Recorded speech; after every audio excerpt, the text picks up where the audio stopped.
Puluhan aparat kepolisian yang mengawal jalannya aksi langsung berupaya menenangkan massa dan mengevakuasi ketua Bawaslu yang sudah terkepung ratusan warga.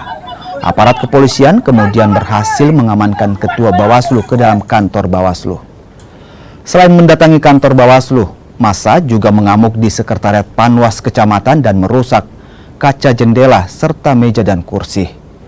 Warga mengamuk lantaran tidak mendapat kepastian dari Bawaslu terkait tuntutan mereka yang meminta PSU di beberapa TPS yang diduga terjadi pelanggaran. Saat ini antara kelompok pengunjuk rasa dengan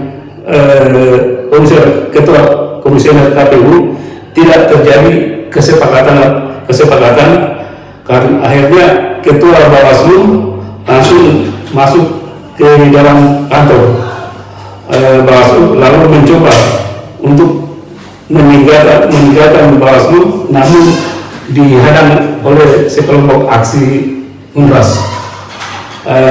Adapun akibat dari amukan masa aksi, yaitu di kantor Bawaslu, di mana pagar Bawaslu, yaitu pagar Bawaslu dirusak, barrier pengamanan dirusak, dan kantor Bawaslu rusak, serta sempat kantor Bawaslu dilempari oleh masa aksi.